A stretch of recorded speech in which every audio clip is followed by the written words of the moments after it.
Hola amantes del terror, hoy vamos a compartir un relato que fue enviado para nosotros. Hola, mi nombre es Miguel y voy a contar lo que me pasó. Trabajo como técnico de transmisión en una emisora de radio en el centro de la ciudad, una de esas estaciones antiguas que todavía usa equipo analógico al lado de los digitales. El turno nocturno siempre fue el más tranquilo, solo el zumbido constante de los transmisores y el medidor de audio parpadeando en la oscuridad como un corazón electrónico. Eran las 3:17 de la madrugada cuando todo comenzó, esa hora muerta en que hasta los insomnes se rinden al silencio. El estudio vacío tenía ese silencio denso que solo existe cuando el mundo duerme y está solo vigilando las frecuencias.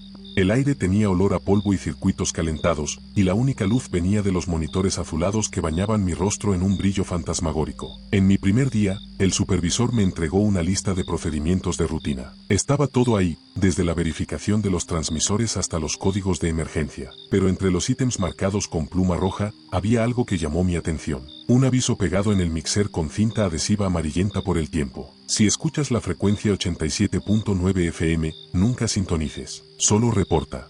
Me reí en ese momento, pensé que era alguna broma interna entre los técnicos veteranos, ese tipo de leyenda urbana que toda empresa tiene. Pero el supervisor no sonrió de vuelta, solo agarró mi hombro con fuerza, dedos clavándose en mi clavícula, y repitió la palabra en un susurro áspero. Nunca. El tono de él me hizo guardar ese aviso en la memoria, junto con la incomodidad que quedó después de que se fue y me dejó solo con el zumbido de los aparatos. Había algo en su mirada, una especie de miedo antiguo que no combinaba con su postura profesional. Trabajé en el turno de madrugada por 3 semanas sin ningún problema. La rutina era simple y mecánica. Verificaba los niveles de audio cada hora, monitoreaba las transmisiones automáticas, ajustaba los transmisores cuando la interferencia atmosférica desordenaba la señal. Era mecánico, casi meditativo, como un baile ensayado con máquinas que ya conocía de memoria. Pero esa noche de jueves, exactamente a la mitad del turno, algo cambió. Durante la verificación de rutina de las 2:30, me puse los audífonos para verificar la señal de una de las torres repetidoras en la zona norte. Fue entonces cuando lo escuché. Una estática extraña se filtraba en el canal, diferente del ruido blanco común que ya conocía. Parecía tener textura, densidad,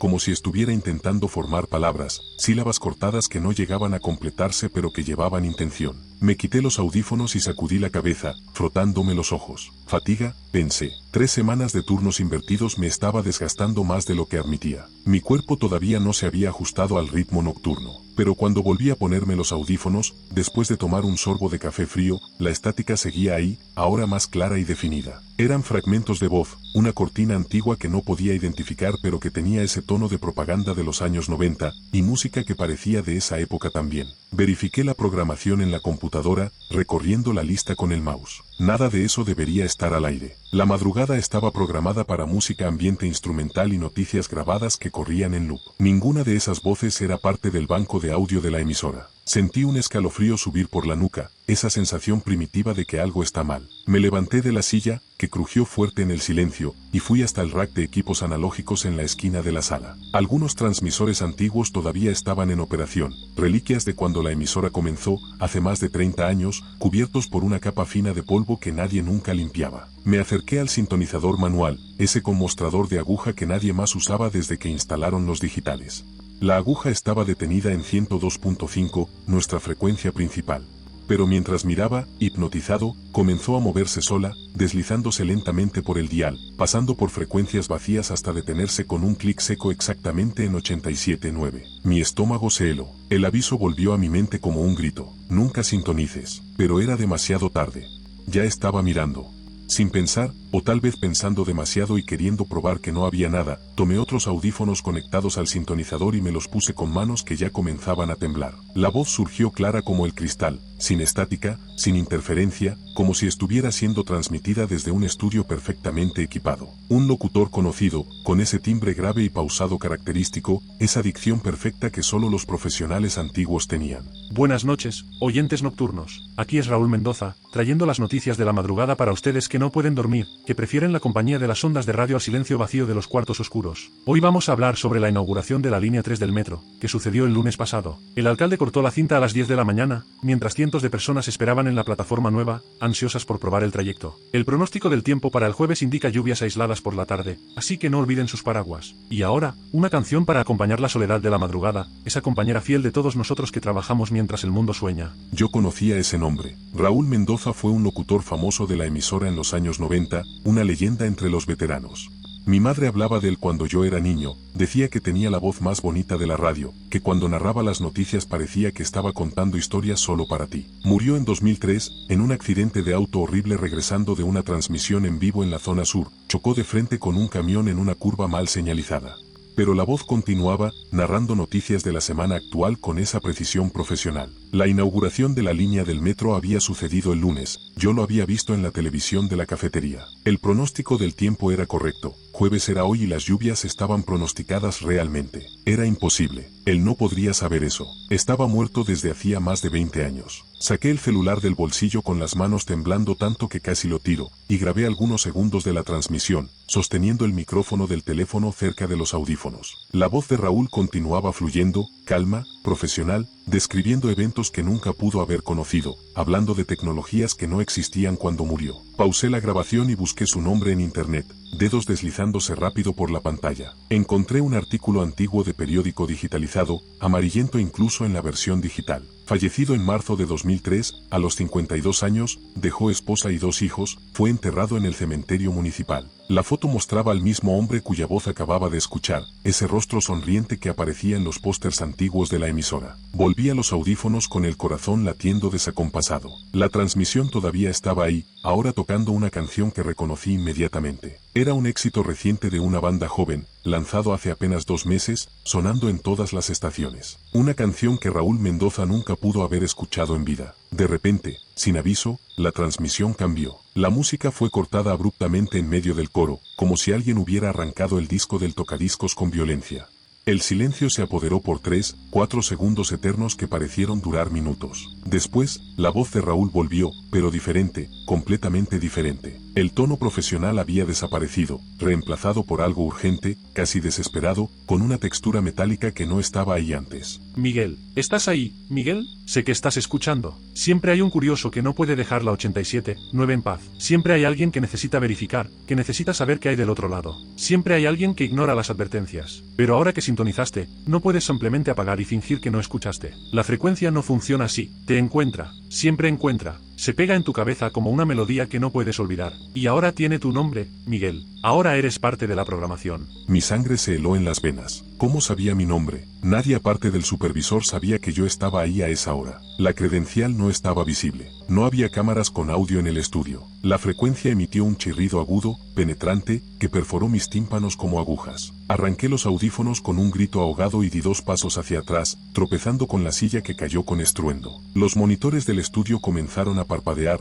uno por uno, en secuencia, como si algo estuviera pasando por el cableado, viajando por los circuitos. El aire se heló en segundos, la temperatura cayendo tan rápido que mi respiración comenzó a formar nubes de vapor denso. Condensación se formó en las pantallas de las computadoras, pequeñas gotas escurriendo como lágrimas por los bordes de los monitores. Miré al sintonizador analógico con horror creciente. La aguja vibraba violentamente en la marca 87.9, golpeando contra el vidrio del mostrador con fuerza suficiente para agrietar la superficie, como si estuviera atrapada ahí por una fuerza magnética invisible. El metal del equipo estaba caliente al tacto cuando acerqué la mano, casi quemando, emanando un calor que no tenía sentido. Entonces, sin que ningún disyuntor fuera accionado, todas las luces se apagaron de una vez. El estudio se sumergió en oscuridad completa y sofocante, solo los LEDs rojos de los transmisores parpadeaban como ojos en la penumbra, observando. Mi corazón latía tan fuerte que podía escucharlo resonar en las paredes, o tal vez era otro corazón, otro pulso que no era mío.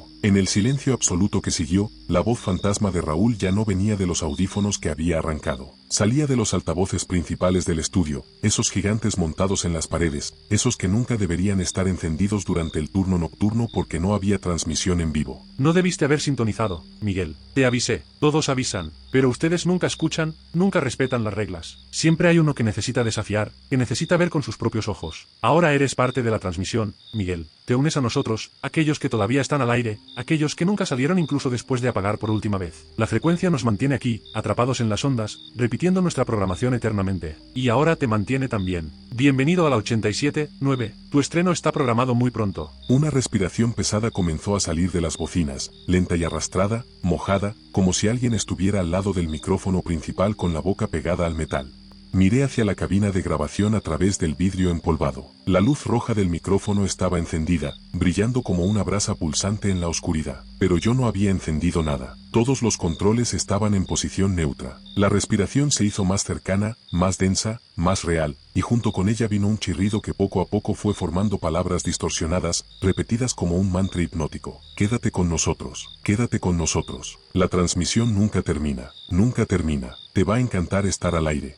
Para siempre. Corrí hacia la puerta del estudio, brazos extendidos al frente buscando la perilla en la oscuridad. Cuando la encontré, no giraba. Jalé con fuerza, pateé la base de la puerta, lancé el hombro contra la madera. Nada, estaba cerrada desde afuera, completamente trabada, como si alguien hubiera girado la llave y se la hubiera llevado. Volví al panel de control, tropezando en la oscuridad, tirando objetos, y apagué todos los disyuntores que pude encontrar, jalando cada uno con fuerza desesperada. Los altavoces quedaron en silencio. La respiración se detuvo abruptamente. Las luces de emergencia se encendieron débiles después de algunos segundos, bañando el estudio en un tono anaranjado enfermizo que hacía todo parecer irreal, como si estuviera dentro de una fotografía antigua. Me quedé parado ahí, jadeando, apoyado contra la pared fría, sudor escurriendo por las sienes a pesar del aire helado, hasta que el sol comenzó a aclarar la ventana del pasillo. Eran casi las 6 de la mañana cuando la luz natural finalmente invadió el espacio. A las 6 en punto, la puerta se destrancó sola con un clic suave y mecánico. Salí corriendo, dejando todo atrás, y encontré al supervisor llegando para su turno, cargando su mochila gastada y una taza de café humeante. Intenté explicar lo que había pasado, pero las palabras salían confusas, atropelladas, sin sentido incluso para mí mismo. Él me llevó de vuelta al estudio con una expresión que ya conocía la historia. La luz del día hacía todo normal, inofensivo, familiar. Los equipos estaban apagados, exactamente como yo los había dejado, silenciosos e inocentes. Tomé mi celular para mostrar la grabación de la transmisión, la prueba de lo que había pasado. Abrí el archivo de audio con dedos todavía temblorosos. Presioné play. Estática. Solo estática distorsionada por 12 segundos. Nada de la voz de Raúl, nada de las noticias imposibles, nada de la respiración, nada de las palabras. Miré al supervisor, que cruzó los brazos y suspiró profundo, cansado. Te avisé sobre la 87.9, dijo, con la voz baja y cansada, como quien ya repitió eso muchas veces. Siempre sintonizan. Y ella siempre los encuentra. Fuimos juntos hasta el mixer. El aviso que estaba pegado ahí con cinta adhesiva había sido arrancado, solo quedaban pedazos amarillentos de cinta en los bordes. Pero había algo nuevo garabateado con pluma roja directamente en el metal del equipo, en letras pequeñas y temblorosas que parecían haber sido escritas apresuradamente. Escuchaste, ahora perteneces. Renuncié al día siguiente por teléfono, sin siquiera volver para entregar la credencial. No volví al estudio, ni para buscar mis pertenencias personales que habían quedado en el casillero. Pero a veces, cuando paso por la avenida de madrugada y veo las antenas de la emisora iluminadas en el horizonte, parpadeando rojo contra el cielo negro, todavía escucho esa respiración pesada resonando en mi mente, llamando mi nombre. Tal vez fue fatiga del turno nocturno, mi mente jugándome bromas después de semanas de madrugadas seguidas sin descanso adecuado. O tal vez algunas frecuencias realmente captan transmisiones que nunca deberían volver al aire, ecos de voces que se niegan a apagar. Algo que no debería transmitir más sigue ahí, esperando paciente al próximo curioso que sintonice la 87.9. Y sé que encontrará a alguien. Siempre encuentran. La frecuencia nunca se queda vacía por mucho tiempo. Si te gustó esta historia, suscríbete a nuestro canal y activa la campanita para recibir más relatos aterradores. Hasta la próxima.